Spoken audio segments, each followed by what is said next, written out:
Okay, we'll see how this goes. All right, so instantaneous velocity, that's going to be, well, it's not going to be displacement over time taken or distance moved over time taken because those are going to be average values. So we already know that it's going to be B or D. And then we can look at which one is the vector and which one is the scalar. So velocity being a vector, so we're going to expect a rate of change of something which is a vector. Distance is a scalar, so we know that the answer is B. So that's the first one. The variation with time t of the acceleration a of the object is shown. At t equals 0, the object is at rest. What is the speed of the object when t equals 8.0 seconds?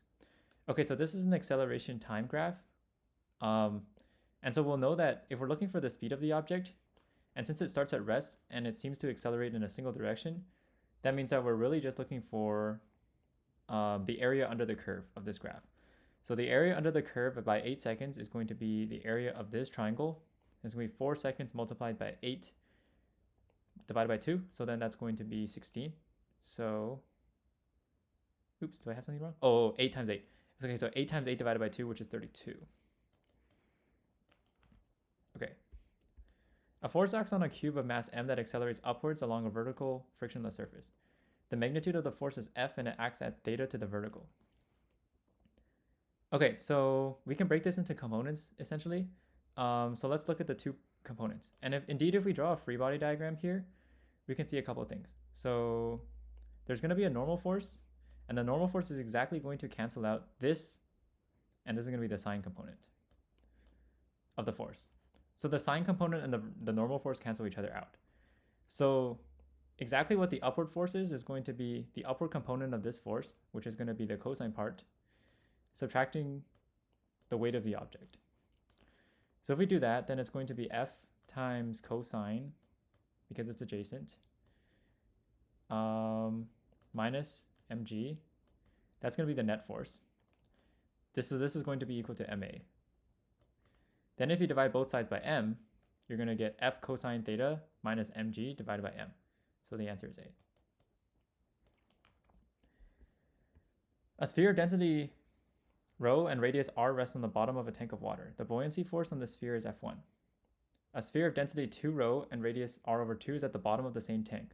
The buoyancy force on the second sphere is F2. What is F1 divided by F2? Okay, so if we're looking at buoyancy force, then we can cite the formula. So it's going to be rho 1, V1, and G divided by rho 2, V2, and G again. But if you notice what rho is, well, rho is the density of the fluid. It's not going to be the density of the sphere itself or the object itself. So really these are the same because it's the same fluid, the same tank, and G is going to be the same. So really we're comparing the volumes of these two. So really the answer is going to be the ratio of their volumes. And if we can see, okay, so the first one is going to be twice as large as the second one. And if we look at their volume, well, the volume of a sphere is given by 4 over 3 pi r cubed. And so that suggests a cube relationship. So really we're looking for the answer that's cubed, and that's going to be 2 cubed is 8. So the answer is C. And you can work it out by writing the expression out here if you want. But since we know it's a cubed relationship, then it's going to be the number that's cubed. A spring obeys Hooke's law and has a spring constant K. The spring is extended horizontally. The extension of the spring is X. When released, the spring returns to its original length in time delta t. What is the average power developed by the spring as it returns to its original length? Okay, well, this is going to be an energy problem, and we're going to talk about the energy stored inside a spring. So if we go into the formula book, see, the old PDF doesn't work anymore, so I'm just going to use this one. And we go into the energy section. Then we do have an expression for the energy stored inside a spring. It's going to be 1/2 kx squared. So that's energy. And we can say x squared. And note that since we're asking about power and average power, then power is going to be energy or work done per unit time. So we divide by a change in t. And if you want to look at this expression, this is exactly the same as answer choice number C. We just move the 2 down, and that's our answer. So work over time, because this much work is being released, we're going from like maximum potential energy or potential energy in the spring to 0, where it returns to original length, and that is done in time t. An object of mass 5 kilograms is initially at rest. An impulse of 2 Newton seconds acts on the object. What is the final kinetic energy of the object? Okay, well, impulse is defined as the change in momentum. So let's take a look. So an object initially is at rest. It's got 0 kinetic energy. So let's see. If we look at the formula, then we're probably going to be looking at this one. Or maybe force times change in time. Okay, let's just write down a couple formulas here. So we have EK is equal to P squared over 2M. Initially it started at 0, so all of this momentum change is going into kinetic energy here. So let's see how much momentum it gained. Well, it gained P equals 2. So we're going to square it, and that's going to be 4. And the mass is 5 kilograms. So then it'll be 4 over 10. And that suggests us that the answer is A. So just by using this formula, we can get the answer. Okay, a block of ice of mass m is at this melting point. A smaller mass m of water at a temperature T degrees Celsius is placed on the top surface of ice and remains there. The specific latent heat of fusion of ice is L, and the specific heat capacity of water is C. What mass of ice melts? Okay, so suppose we let the mass of the ice that melts be capital M. Or actually, let's not do capital M. Or let's do M prime, because we already used capital M up here. So M prime is the amount of ice that melts. Well, if we think about it,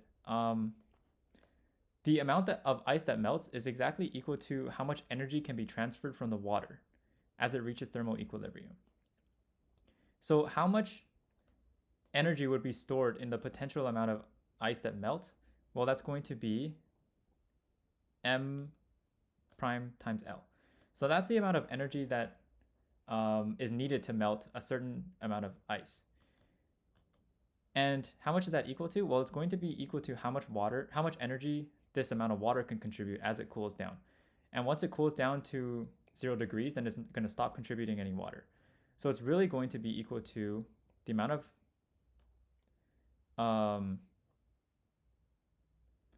the mass of the water times the specific heat capacity of the water, and then T minus 0. So it starts at T degrees, and once it gets to 0, then it stops contributing any energy because it'll be at the same temperature as the ice. And as it turns out, it's nice and easy because, T minus 0 is just T. So M prime times L is equal to MCT, and we can divide both sides by L, and we get the answer A. So that'll be MCT over L. So a lot of these thermal equilibrium problems are going to be solved by equating two different expressions for energy. So here we've got one Q, and here we've got another Q, and they're equal to each other. Okay, the enhanced greenhouse effect. Well, the enhanced greenhouse effect, oh my goodness, is going to be due to human activities. So we know it's not going to be A or B because these are kind of natural activities. C isn't a direct. C doesn't cause any new greenhouse gases to be emitted. It's mostly just like reducing the amount of greenhouse gases that are converted, but it's not going to be C. The main definition that we use for the enhanced greenhouse effect is going to be due to human activity, and this is the most prevalent or the most related to what the question is asking. Okay, ideal gas is held in a cylinder by a piston. Note a couple assumptions of an ideal gas, or actually I'll read the question. The piston compresses the gas rapidly. The average speed of the gas molecules increases because the gas molecules, and we have a couple choices here.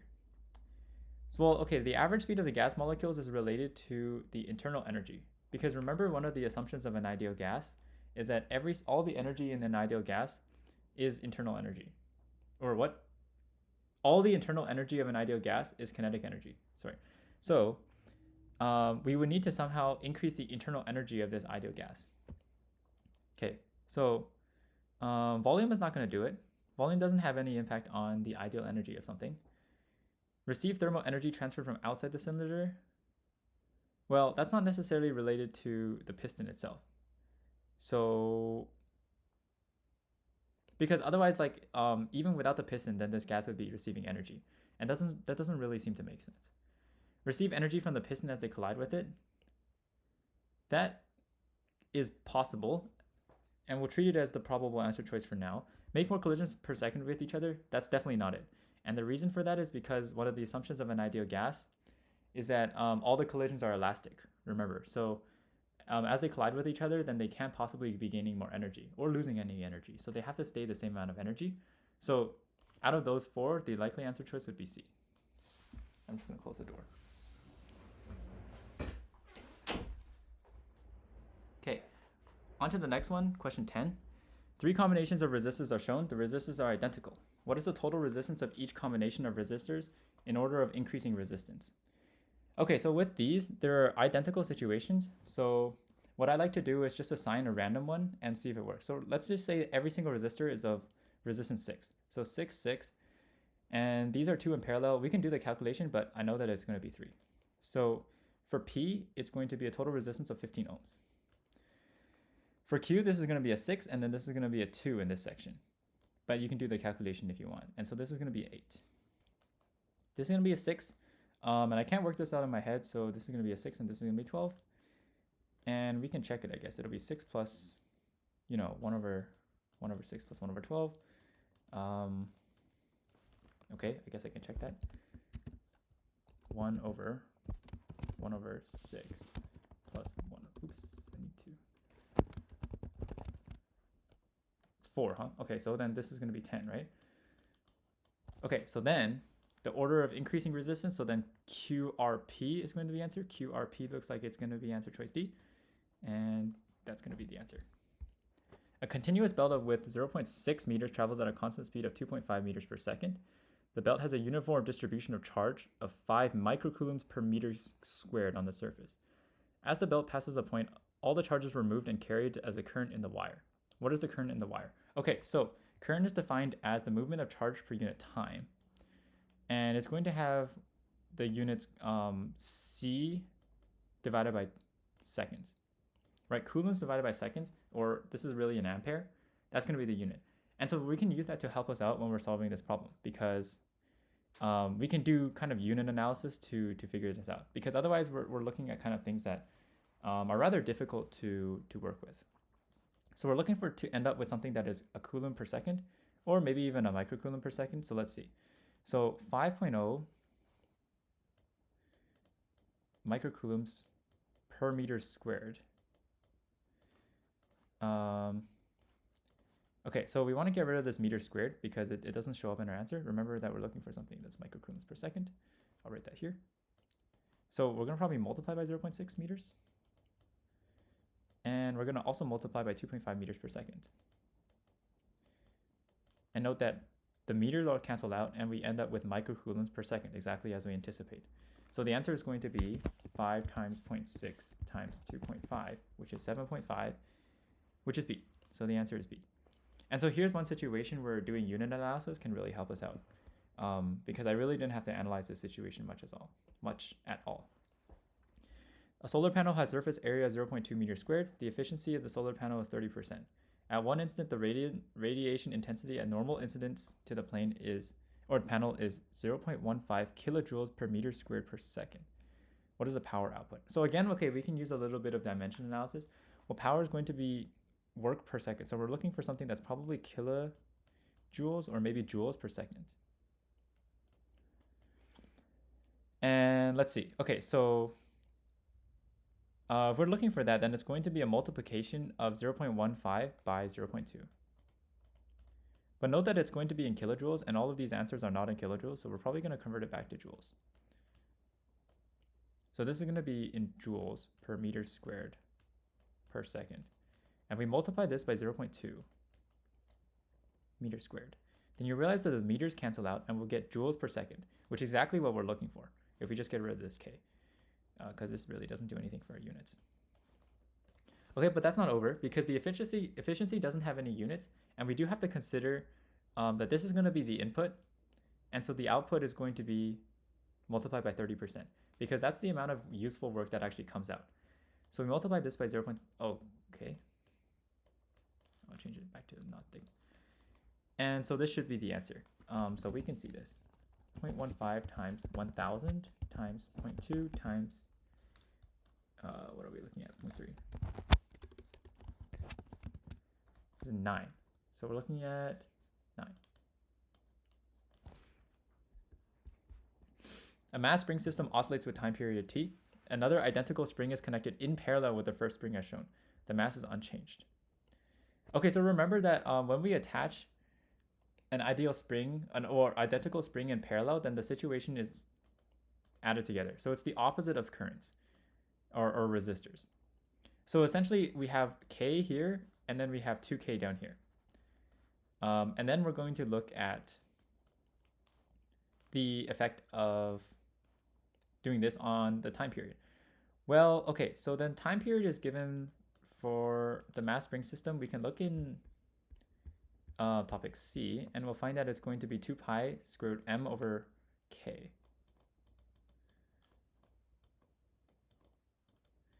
So we can see that t is proportional to 1 over square root k. And so here k has doubled. So if we were to add an extra term, a root, right, or a 2k, turn the k into a 2k, then really we're adding an extra, 1 over root 2. And so looking for that in our answer choice, then it's going to be B. A wave is traveling through a medium. The variation with time t of the displacement d of a particle is shown as is shown. What is the frequency and amplitude of the wave? Okay, so this is a displacement time graph, which is great for us because we can first of all figure out the amplitude quite easily by looking at this. So that looks like it's going to be 5 nanometers. So we can immediately rule out C and D. That's great. Now we want to look at the frequency. Okay, well, the frequency is going to be, okay, let's look at the period. So the period is given to us by the crest to crest time. That's going to be 0.4 times 10 to the negative 3 seconds. Okay, so that's not going to be A because that's going to be the time period. So then we know that the answer is B. And if you want to calculate it, then we know that F is equal to 1 over T. And that is exactly what we get when we take the reciprocal of 4.0 times 10 to the negative 3.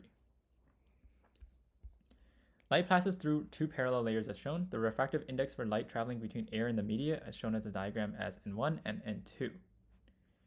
What is theta? Okay. So this is going to be a couple layerings. Okay, so we know that the refractive index of air is going to be 1. So let's just call, do we have any angles of incidence? Not really. Okay, but if this is 50 degrees, then we know that this is going to be 40 degrees because we can draw this right triangle out. So this is going to be 40. I'll call this theta. Or actually, I'll call this maybe alpha. So we know that the angle alpha is 40 degrees. Now, applying this into our sine rule, or our Snell's law, let's go ahead and find Snell's law. N1 over N2 is equal to sine theta 2 over sine theta 1. So N1 over N2 is equal to sine theta 2, or sine theta in this case, divided by sine theta 1, which is going to be sine alpha. And then we substitute our values. So 5 over 3 divided by 4 over 3 is equal to sine alpha over sine 40. And after some calculations, well, we can work this out. Looks like the answer choice is 53 degrees. Should be 53 degrees. Yep, that should be it. And I mean, even looking at this diagram, it looks like 53 degrees, but that's probably not a great way to do it. But just solving this equation will get you 53 degrees. Make sure you're on radians and degrees. So in this case, degrees. A source emitting a sound of frequency f0 is approaching an observer. Okay, so we have Doppler effect because we have relative movement between a source and observer. At time t equals 0, the source begins to decelerate and comes to rest when t equals capital T. The sound does not pass the observer. The speed of the source is always much less than the speed of sound. What is the variation with time t of the relative change of frequency of the observed sound? Okay, so let's take a look.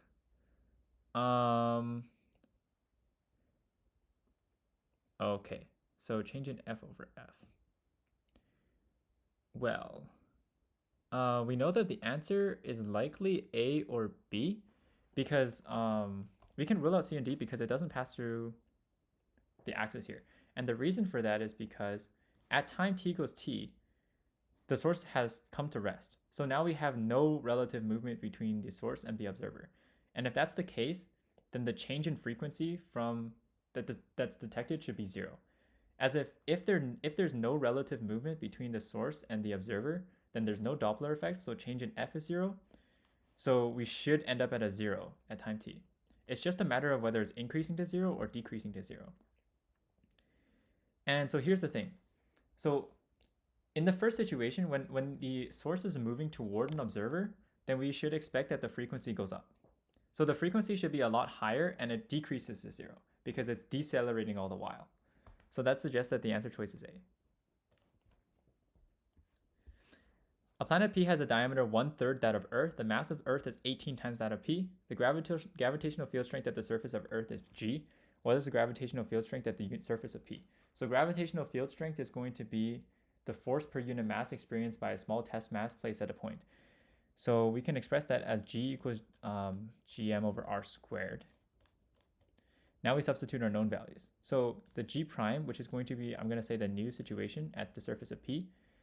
Let's take a look. So G is constant. The M is reduced by 18 times. And the R, the diameter is 1/3 that of Earth. So it's going to be 1/3 r squared by the looks of it. Yeah. Okay, so then this would be, well, this would be turned into a 1/9 in the front. So it'd be 1/18 divided by 1/9, which is 9/18, which is going to be 1/2. So it looks like the answer choice should be B, 1/2 G. Okay, the unit of permittivity and permeability, or I'm saying probably the wrong way, permeability and permittivity expressed in fundamental SI units. Well, this is great because it's actually given in the formula booklet that what the units are. It's going to be a little annoying, but they're there. Okay, so multiply together, right? So then we can write them out together. C squared newtons minus 1 per meter minus something, per meters minus 2 times Tesla meters and then per ampere. Okay, so that's not going to be a very nice and easy one. However, it doesn't look like they want to make us... Oh no, it says convert it into SI fundamental units, right? So we know that Tesla and coulombs are not fundamental SI units, also not newtons. So we know it's not going to be V or D. And now let's take a look. Okay, so this is going to be kind of a difficult conversion, I guess. Okay, so the meters go together. Okay, so what is a coulomb? A coulomb, 1 ampere is going to be equal to a coulomb per second. So then a coulomb is going to be an ampere second. So this is ampere squared, second squared. And then a newton is going to be a kilogram meters per second squared because it's force equals mass times acceleration. But if we take it to the -1, then it'll be kilogram to the -1 meters per -1 per second, or second squared. Okay, then we deal with the meters. So meters -2. Now Tesla is difficult, so we'll deal with that in a second. But now we do have meters and amperes per amperes. Okay, so now we'll try and simplify this. So this is going to be, well, I'm going to do it up here maybe. An ampere, the seconds goes to the 4. And let's see what happens to the meter. So the kilogram is still to the -1. That's going to be a -3, and that's a -2. Okay, and then a Tesla. Okay, so now the question is, what is a Tesla? And to do a Tesla, well, a Tesla is going to be the unit of magnetic field strength, I want to say. So, okay, we can use either one of these. I guess we'll say that we can use F divided by IL. And so it's going to be, a Tesla is going to be equal to a Newton divided by an ampere divided by a meter. So a Tesla is equivalent to a Newton divided by a meter divided by an ampere.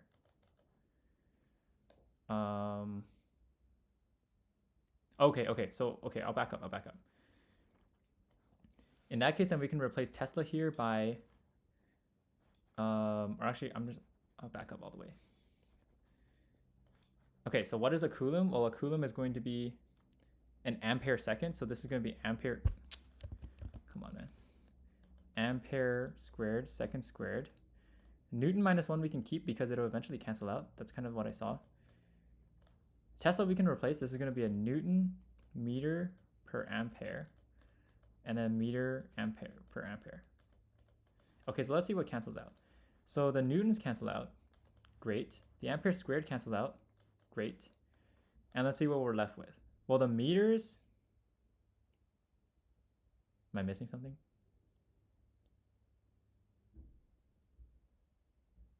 Why is my meters canceling out?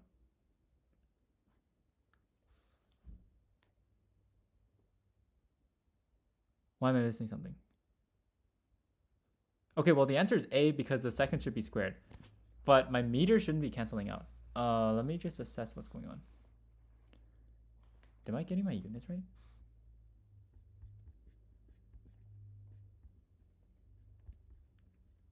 Okay, I guess we can run into difficulties too. That's a bit strange. Okay, well, okay. The thing that I'm looking at is that the seconds is squared, so it's definitely going to be A. However, I don't like why...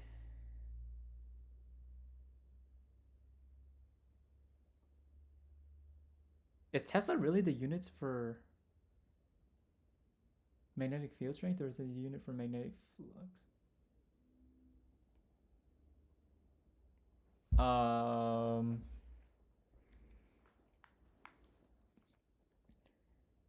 Okay, something's going on.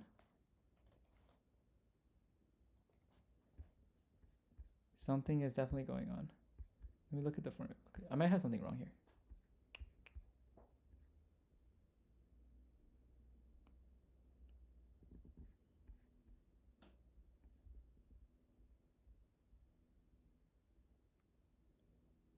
Well, I suppose we could work it out from this.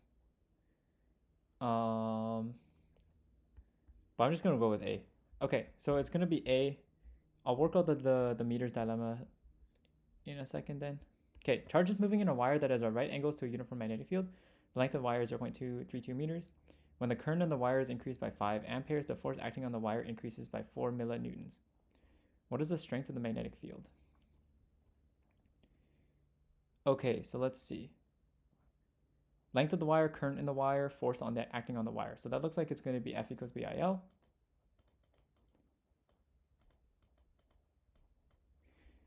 So let's see what it says. The length of the wire is 0.32 meters.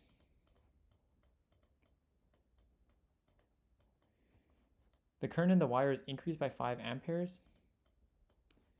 And the force acting on the wire increases by 4.0 millinewtons. So it looks like we're just looking for B here. And if we solve for B, oh no, I had the unit right.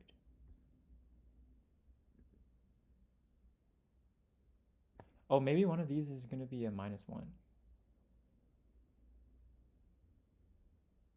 This is a Newton per meter. Ah, there it is. Okay, so then this is going to be, yeah, okay, meters squared. Meters per square. Okay, there you go. Right. Okay, so we do the division. Let me see what happens.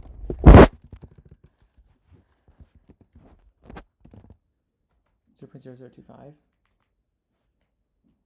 0.0025. And that is A, right? So that is A. So we solve for B here. Negative charge carriers travel counterclockwise, so this way. Okay, so note that if it's negative charge carriers traveling counterclockwise, then the current is clockwise. Because current is defined as positive charge motion. The coil is in a uniform magnetic field directed into the plane of the page. What is the magnetic effect on the coil? Well, Is this an induction question? No, this is an SL. Okay. That is a bit interesting. Okay, let's see. So let's talk about it at a particular point. So let's just analyze this bottom point here. Left hand rule here. So then the field is into the page. So index finger into the page, and middle finger that way. So then it looks like the force here is going down. And indeed, if we look at the force in any position, then the force is always going to be acting outwards. So if you do the left hand rule at any point on this wire, then the force is always acting outwards. So that means that the diameter of the coil is trying to increase. Okay, so that means that the answer choice is going to be C. In this question, all diagrams are drawn to scale. Part of the emission spectrum of an atom is shown. What set of energy levels can give rise to this part of the emission spectrum? Okay, so I always never really like these types of questions, but we can give it a shot. So we look at the different possible energy transitions that can happen. Well, it's going to be like this. This is 1. This is 2. This is 3. This is 4. This is 5. This is 6. So indeed, like, 1, 2, 3, 4, 5, 6. So it's going to be something like this. And if we want to look at like, we have E equals HF, which is E equals HC. So we can kind of look at the pattern. Increasing wavelength. So the least wavelength is going to be down here. So if the least wavelength corresponds to the highest energy level. So we definitely want one with high energy level. That's kind of there for all of them. Like we always have this long transition. So we haven't ruled out anything left. We haven't ruled out anything with this one yet. So this one doesn't tell us too much. There's going to be two photons that have kind of high or kind of low wavelength, which means that they have similar and pretty high energy levels. And with A, we kind of see that. We have this one and we have this one. So that's there. With C, it can't be C because these are all kind of similar. And so we would kind of anticipate 3 lines being around here. Because if they're the same if they're within the same ballpark in terms of energy level difference, then they're going to be in the same ballpark in terms of length here. And kind of for this one, we wouldn't really expect to see this one being the right answer too, because if you want to look at all of them,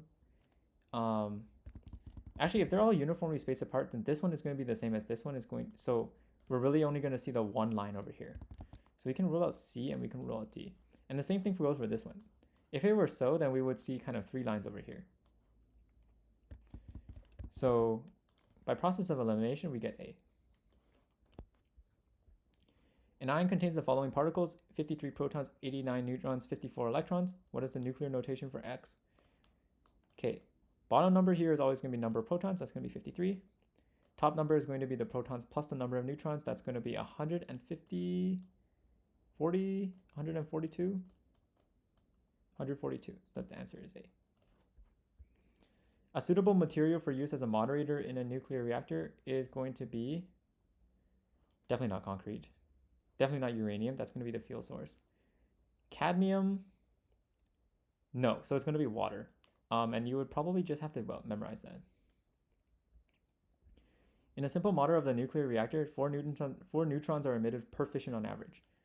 The average number of neutrons absorbed by the control rods is N naught per fission. The average number of neutrons that are lost through the walls of the reactor are N1 per fission. Any remaining neutrons induce further fissions. What are the possible values for N naught and N1 for the reactor to maintain a steady reaction? Okay, so we have 1 neutron coming in and releasing 4. So the idea is that they should add up to, like we should have 1 in and 1 out. So if N0 and N1 are the total amount of neutrons that are lost in total, then they should add up to 3. Because we have 4 in total, 3 of them are lost, so then we get 1 that continues to do the next reaction. So N0 plus N1 should be 3. And the only answer choice that satisfies that is going to be C. A star has a parallax angle of 1 times 10 to the negative 2 arc seconds as the orbit of Earth. What is the distance from the sun to the star? Okay, so this is going to be the straight application of the formula. And the formula is going to be, I believe it's in here, right? Oop, nope, it's in parallax here. Okay, d parsec is equal to p in arc seconds. So d is equal to 1 over p.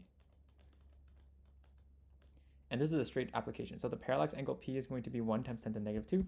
This is going to be 1 divided by 100, right? So 0.01. Or no, right? It's 1 times 10 to the negative 2. No, okay, whoops, not 1 over 100. 1 over 0.01. So 100. So d equals 100 parsecs. Okay, and that's going to be the paper 1.